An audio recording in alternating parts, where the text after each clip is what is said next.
everybody, and welcome to episode 16 of the Detroit Lions franchise. It's going to be a big week here after looking at team standings.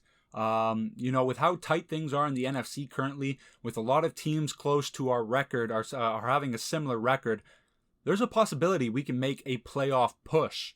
I mean, it's a little surprising, even after those big 2 losses by Matthew Stafford, but if we can string along a couple wins and even, win out the rest of the season, we might be able to clinch ourselves a playoff spot. And that would be ideal for this situation. I mean, if you look in recent memory, brand new coaches who tend to come into teams who, have a decent roster have found a lot of success because they bring in new schemes, new ideas, and defenses usually take 1 or 2 seasons to adjust to them.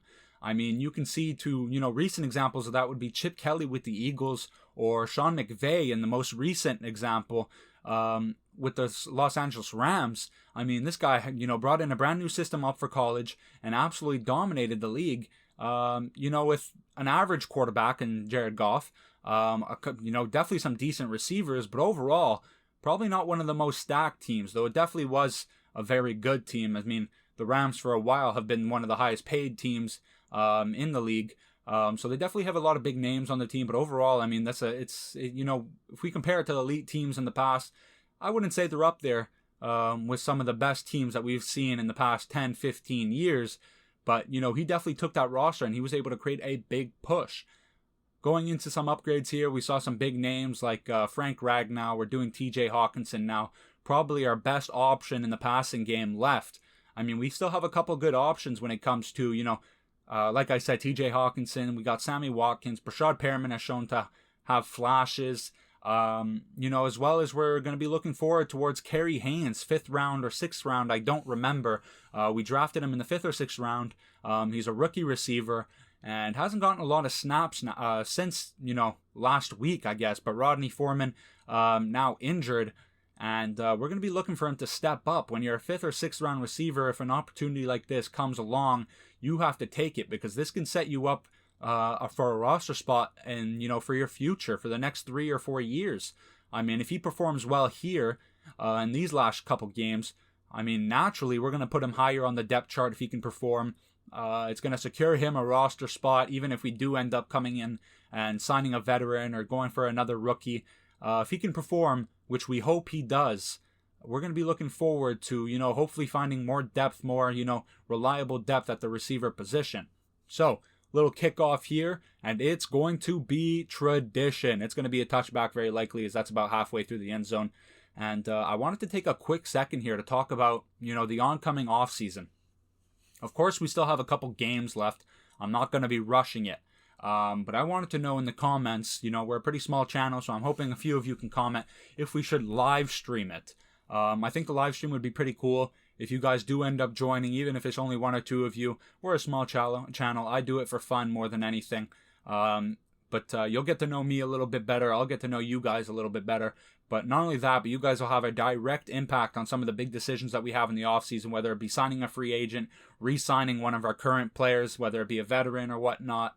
And of course, everybody's favorite part, the draft. Who to draft? If you guys like a prospect, I'll be leaning heavily to, do what you guys, would prefer in order to keep you guys involved. And I mean, that's the biggest thing I want to do here today with you guys, with this series with you guys, is if you guys can get involved in the comment section, give suggestions when it comes to the rookie draft. If you guys are there and you see a prospect that I might have missed, you guys can leave a comment, say, oh, you might have missed this guy, go check him out, or I really think you should draft this guy. I'll be definitely inclined to take your proposal and look at it. I mean, I think it could be a lot of fun. I think you guys are going to get the sense that you guys are more involved. It'll be fun for me, and it might even take some pressure off from me. To not, if I draft the bust, I'll be able to blame you guys. But I'm just kidding. But, with that being said, if we would live stream it, it'll also save me a lot of time, editing time. But that would be also if you guys are willing to, sit down for an hour and a half, maybe a little bit more, to go throughout the whole process in depth. What I could also do is, what we did with the first episode, where I kind of just did it on my own. I made the decisions on my own, so you guys won't necessarily be as involved, which, I wouldn't prefer, but if that's what you guys would prefer, then I'll definitely do it. But then I would just, trim down the important stuff, bring it down to about 30 minutes, maybe a bit longer, not more than 45 minutes for sure. and you can just watch that. But I think, by live streaming, would offer a lot of opportunities for you guys to get involved. It would offer me the ability, it would give me a little bit of a break from all the editing I've been doing to keep this series going, because it would be raw. You guys would get, a lot of my thoughts that are coming straight from my head, I wouldn't be editing it after and thinking about what I could say. We'd be going, we'd be going into that live stream kind of blank here, and we'd be able to talk to stuff. If you guys have some topics in the real NFL that you guys want to talk about, potential trades, potential signings and rumors, I think that would be a lot of fun as well.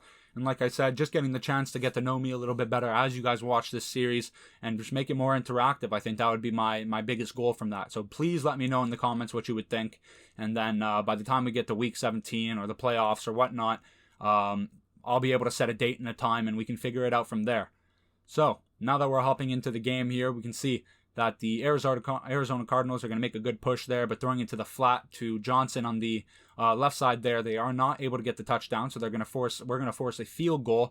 And our defense continues to show a bend but don't break approach, where a lot of teams tend to get some yards on us, but we're able to stuff them around the red zone, and that's definitely a positive thing.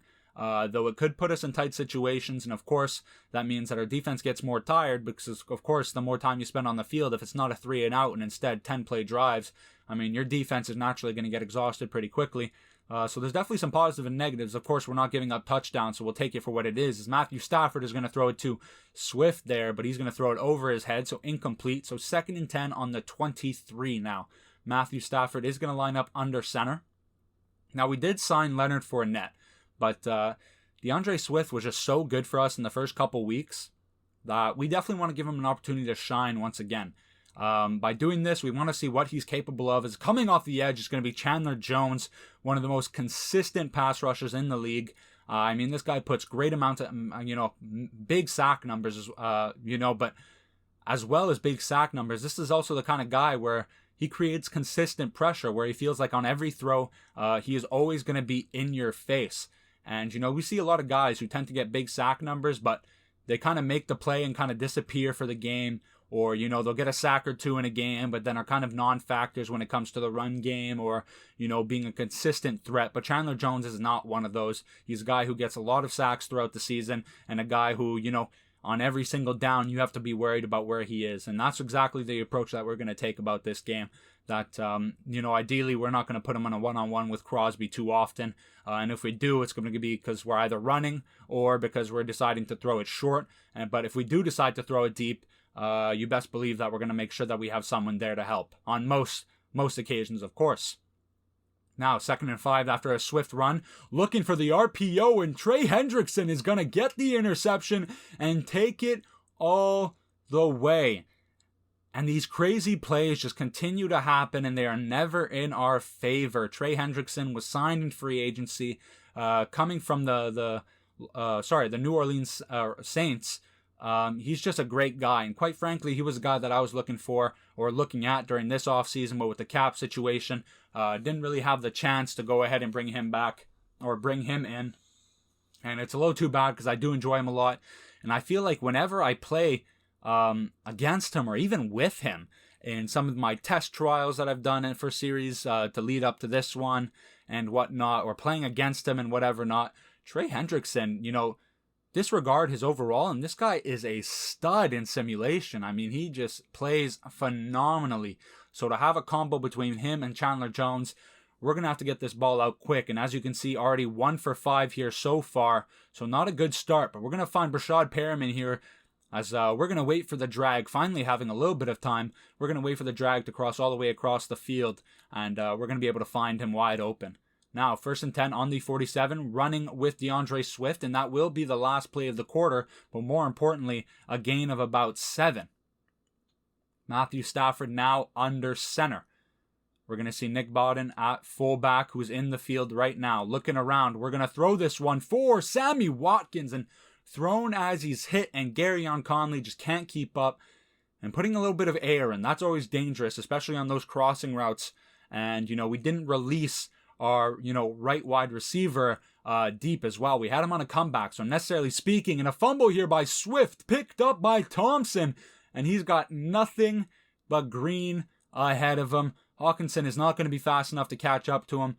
hopefully this goes under review and gets turned around, because 2 big turnovers here, 2 kind of fluke plays. I mean, Trey Hendrickson's, interception is not something you see often. And looking from that review, it does thankfully look like Swift's knee is down. And we definitely hope that this gets ruled in our favor as we're looking to put up our first points of the half. Of course, we do end up getting the ball back, so we're thankful for that. So 2nd and inches here. Matthew Stafford looking around. He's going to sit this one down to TJ Hawkinson. An easy completion here for a first down. 1st and 10 on the 12-yard line with about 8 minutes left in the second. Matthew Stafford in the shotgun with Swift off to his right, looking around. And he's going to throw this one to the outside here. That's Brashad Perriman, who's going to be taken down just short of the first down. But Andrew Billings, starting defensive tackle, is going down. So I believe that's already 2 injuries now for the Arizona Cardinals. Justin Pugh went down earlier, and now Andrew Billings. And I also want to talk about this. Leonard Fournette. We did end up bringing him in to replace Kerryon Johnson. But I just want to give DeAndre Swift that opportunity to go out there and shine. I mean, he looks so good, like I said earlier. So good in the first half of the season, first couple games, that, we want to give him a fair opportunity to bring that back, to see what he's all about. Ideally, we are currently running a 2 running back system. I mean, Kerryon Johnson is now injured. We were running a very effective 2 running back situation. But I think it's always better to just have, in a sense, have one. I mean, there's a lot of good teams that are able to make them work. I mean, you want to look at the Cleveland Browns with Kareem Hunt and Nick Chubb. They have a great 2 running back system. But that also means that they're paying quite a bit of money at the running back position, paying 2 great guys instead of just 1. And I think that we're going to find ourselves in a situation similar to that. Of course, I'm not expecting any of our guys, whether it be Kerryon Johnson or Swift, to develop into a Nick Chubb or Kareem Hunt. But just in general, having 2 running backs could get pretty pricey. It's not always smart to put money into, that much money into one position like that. We've already done something a little bit risky at the tight end position by having, 2 options as long-term tight ends, whether with, TJ Hawkinson and David Njoku. So we're already putting a lot of money in one of the lesser paid positions that you see in the NFL. And so, though I'm very willing to bring back Kerryon Johnson, who is a free agent, by the way, this season, he is up for a new contract, and we are inclined to bring him back because he performed so well. But, in the future, we're going to want to see at least one of them develop themselves into be, to hopefully become a full-time number 1 guy, a 3-down back. And if they're not going to be the answer, then, when it comes to the time that we need to give a big contract to Philip Shelby, if he ends up working out, or, another quarterback that we may find, when it comes time to giving them a big contract, it just might not be practical having 2 well-paid, running backs in a position that, in the NFL, which is currently in a passing league, it's considered a passing league. So running backs, though I completely disagree with it, and I think that, running the ball is definitely making a comeback in recent memory. But it's just not ideal to have 2 big contracts at running back. So while they're still young and while they're still developing, I think it'll be manageable. I think it'll be affordable. In the long term, as they develop, I'm hoping at least one of them can make a name for themselves as a full-time back. Or, to be honest, we're just going to have to find a replacement. But, that is years ahead of us. Let's not get ahead of ourselves. And let's get back into this game here. Now, with only 3 minutes left in the half, still 10-7 for the Arizona Cardinals, as DeAndre Hopkins makes a big move, finally taken down by Desmond Trufant on the 2-yard line, but 10 for 12 for 108 so far for Kyler Murray. So very accurate and very efficient here so far for this offense. Now, with a designed run, you know what? I think Kyler Murray should have probably took that to the inside. He kind of, ran himself into Jarrad Davis. I'll definitely take it. I mean, I'm not going to complain. Great job by Jarrad Davis. And a big sack on the very next play and a fumble. And that is phenomenal to see. Trey Flowers and Romeo Okwara both getting involved to make the big play there. We absolutely love our defensive ends making plays. And now going to the back of the end zone, he's just going to throw this one, sail this one past the tight end.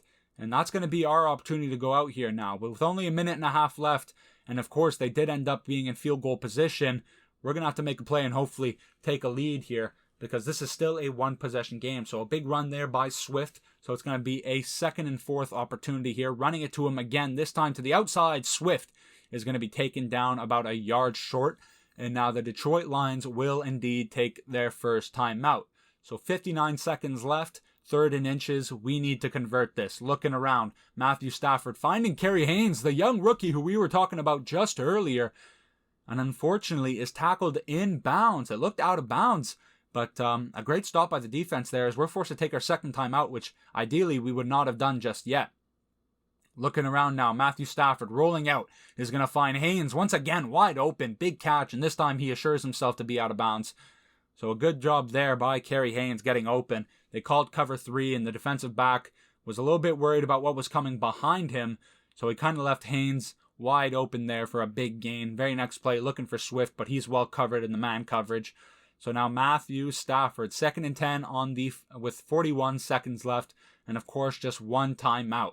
Looking around, Stafford is going to throw it short to Haynes once again, but unable to get to the sideline here. So our 3rd timeout is spent with 36 seconds left, and we are currently on the 30-yard line. Hoping to score here, but things could get tough as Matthew Stafford, pressure coming in, is going to throw an interception to all-pro safety Budda Baker. One of the best safeties in the league right now is going to make a big play. And unfortunately, the way this game is going with 2 interceptions for Matthew Stafford, it looks like we've stumbled across the Matthew Stafford that struggled earlier. But a big safety there by Trey Flowers, and that's going to put up another 2 points on the board and forcing them to punt instead of take a kickoff. Better field position to hopefully make a couple plays and get into field goal range and make this a 1-point game. It's definitely a possibility here, but we're going to have to be efficient. Matthew Stafford needs to be more careful with the ball here if we're hoping to compete and make a playoff push. Looking around, Matthew Stafford to Kerry Haynes is going to get out of bounds with the crossing route there. A big gain right there to bring him down to the 37. And I think if we can get to about the 30 to 25 range, we'll be in safe field goal area. So, of course, that means we need a first down. Looking around, Kerry Haynes once again run to the outside, and that's exactly what he does, and he takes us down to the 23-yard line. Exactly what we were looking for. Kerry Haynes having a big game already, having 5 receptions. I believe he was over 70 yards already, and Matt Prater is going to put this through the uprights to make this a 1-point game. And of course, we do get the ball at half, so we absolutely are going to hopefully take advantage of this. Agnew with a return here, looking to make a big play, and he's going to take this one to about the 25, just a yard short on the right hash mark. So Matthew Stafford is coming out now for the second half, and we're hoping he can get things going in this offense and find more consistency. Very first play, a run to DeAndre Swift, but Trey Hendrickson is going to make the play behind the line of scrimmage. So 2nd and 10 now on the 24 still. Matthew Stafford handing this one off to Swift. A good block by Sammy Watkins to the outside. Swift is going to be taken down by Deone Bucannon. I believe this is his second stint now in Arizona. They must have picked him out in free agency. He is a very athletic, I guess you can say safety linebacker duo. And we talked about it just the episode before. If we can find a guy who can help in pass coverage, a guy like Deone Bucannon, we said, of course, we can't get a guy like Jamal Adams or Derwin James, a big safety who can play in the box. But, if we can find a guy similar to Deone Bucannon, I think that'll be a better example of what we're looking for as we find TJ Hawkinson on the crossing route who's able to turn it upfield for a first down. So after a big play by Swift and now TJ Hawkinson, we are on the 22-yard line looking to put some points up on the board to hopefully take a lead. 2nd and 10 there after being stuffed in the run game. Leonard Fournette is going to clock into the game, but Deone Bucannon, very active in all facets of the game. That's just what his athleticism can bring to a defense. He's going to make a stop behind the line of scrimmage. So 3rd and 11. Matthew Stafford, it's going to be play action, looking around to the back of the end zone, and it's a good throw.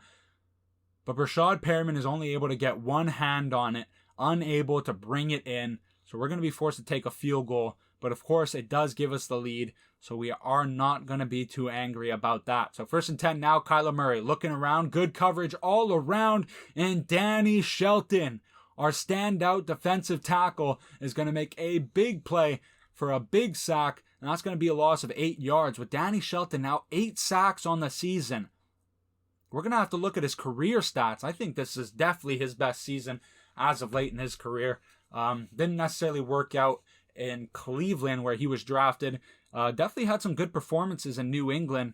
I was a little surprised that they didn't end up taking him back, but after a good season, he was looking for probably a sizable contract. And a big sack there by Trey Flowers to force the punt, but a sizable contract leaving New England, something that Detroit could afford. And of course, we know New England does not like to spend on their players, so it was probably not a great fit to bring him back for a second term.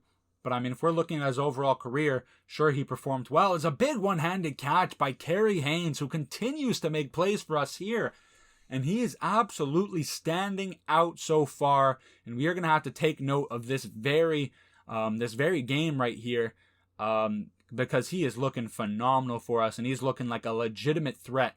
And I believe at this point, Kerry Haynes, I don't believe he's cracked 70 overall.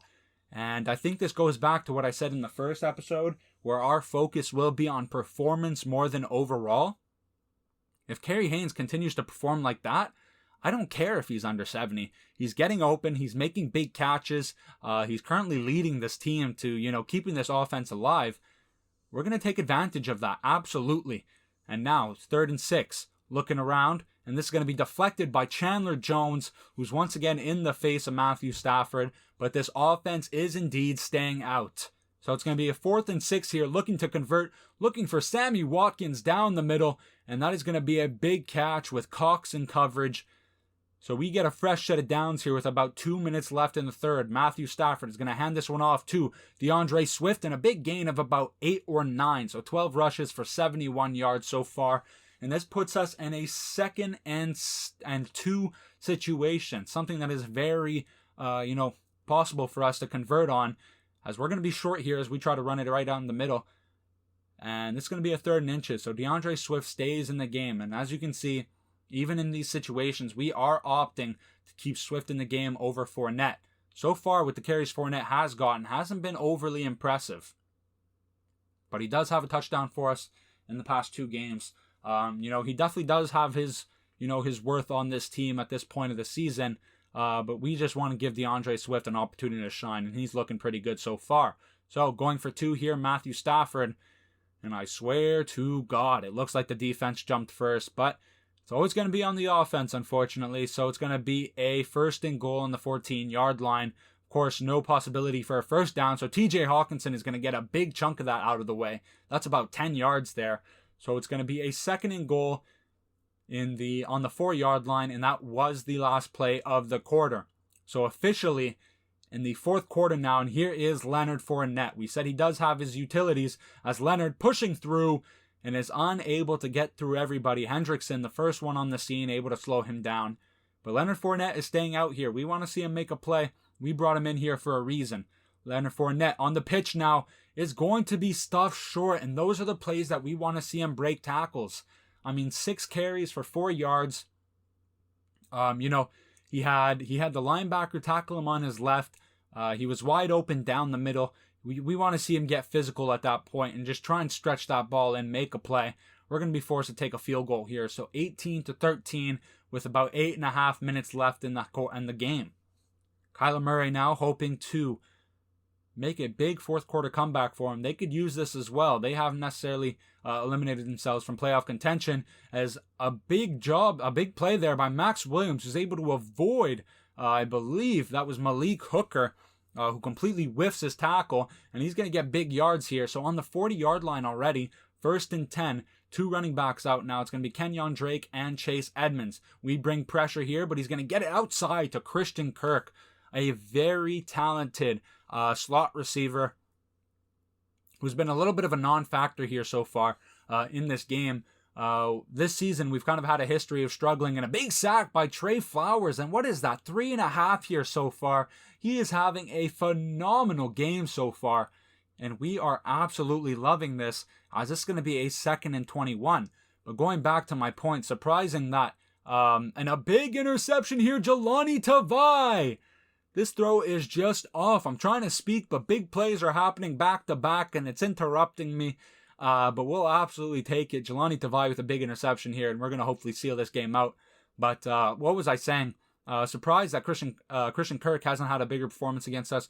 We've struggled against slot receivers in the past. Cole Beasley being the first name that pops up for the where was he? He's not in the Bills no more. Where was he? I completely forget, but he's on a great group of receivers. I'm blanking this out. Hopefully it'll come back to me in a couple seconds or minutes. But, we've struggled against slot receivers, and Christian Kirk just seems to fit the bill of a guy that would, definitely put up some numbers against us. But we've done a great job of, shutting him down. And I might even accredit that to Amani being the one in coverage and not Coleman, who, of course, Amani took over the starting job not too long ago and has looked absolutely phenomenal for us so far this season with the amount of time that we've given him. So we're definitely enjoying that switch. It's definitely been beneficial for us. And so let's get back on offense here. 1st and 10 after a couple good plays, and Swift continue to run physically, breaking tackles. And, this is Swift that, we've yet to see a big play from him. One of those big, 30, 40-yard rushes where he goes in untouched into the end zone. But, whether Swift has had a good performance or not, we're not going to take away the fact that he is always pushed for extra yards, and he continues to do so. So taking advantage of that, and he looks phenomenal here today. Now you're going to see Hawkinson motioning in. Is this going to be a run? No, it's going to be play action, and it is. Matthew Stafford looking around to the end zone, tight throw, and Sammy Watkins is able to get under the stalking defensive back. The way, he was just sitting there thinking he had a free interception, but Sammy Watkins kind of swoops in there and a big throw for Matthew Stafford. And that's just one of those throws where you kind of just have to trust your guy. Is Jeff Okudah now on the very next series of the Jelani Tavai interception is going to get one for himself, and that is number 2 of the season. And this time, he's earned it. The first one, it was kind of deflection in the end zone and kind of just landed in his arms. This time, he had to work for it. We've seen him make big plays on hooks all season long, and it's about time he undercuts it and makes a big interception. And we have the opportunity to seal this game out. And once again, this defense bailing us out. I mean, we want to look at it earlier.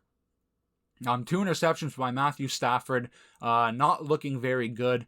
But right now, our defense is looking good. Matthew Stafford is doing a great job of just managing the ball in the second half.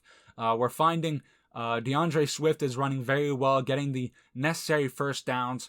And when our defense doesn't allow any points, which they tend to do quite often, we put ourselves in a good situation to win.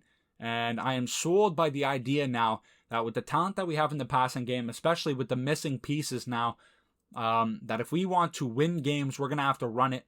I always thought that we were at our best when we had Kerryon Johnson and DeAndre Swift performing well. But of course, now it's going to be all on Swift's shoulders as he gets to the outside, and he is going to run this one in. We get the notification there that Deone Bucannon does go down. That is too bad for him.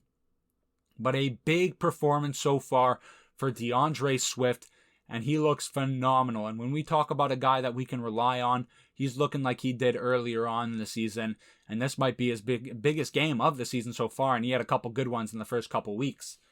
Kyler Murray back on offense here after throwing 2 interceptions back-to-back. This one's going to be thrown behind tight end Williams, so it's going to be an incomplete, forcing a 2nd and 10 with about 1 minute and 11 seconds left in the game. A little bit of motioning across here by Kyler Murray, seems to have called an audible. Kyler Murray in the shotgun. It's going to be Johnson off to his left. He snaps it, dropping back. Empty in the backfield now. Rolling out. He's got a couple players in pursuit, and he is going to get a couple yards there, but the oncoming defender of, Jelani Tavai and Trey Flowers right behind him is going to force him out of bounds. Kyler Murray just so elusive in the open field. If he starts running the ball on us, even at this point of the game, it's a deep shot for DeAndre Hopkins, and he's not able to keep his feet in bounds. That's going to be Coleman in coverage there. He does still get some snaps every once in a while, and he's looked decent in his limited role. So we're definitely happy with the switch that we've made overall. I think Amani's looking great, and the opportunities that we have had to see in Coleman. He's done a little bit better, a lot less pressure on him. He's not out there as much. He's not getting as tired, and we're just finding that slot receivers have been a little less effective against us. So this change just in general has been better for all parties. Coleman has been a standout in the special teams so far. He always makes tackles on punt. I see him making tackles on kickoff. So it looks like we've just kind of set up this defense to perform at its highest, at its peak this season with the pieces that we have. Now, Time running out. Hail Murray looking for DeAndre Hopkins, but he is unable to come down with it. That is Coleman once again in coverage. And a little bit of a rare drop by DeAndre Hopkins. Seems like he had an easy touchdown there. Coleman was a little out of position. And now Trey Flowers with the big sack. And I believe that creates, that makes 4.5 in total for him here today. What a performance for our star defensive end. And now going deep, and this time in double coverage, Malik Hooker is able to make the catch. And that is going to end it, ladies and gentlemen. 32-13. And we keep this win streak alive. And even with the 2 interceptions by Matthew Stafford, this defense stands tall. Swift has a phenomenal game. And we're able to keep our playoff hopes alive. Now, I'm not yet sure if this is very much possible.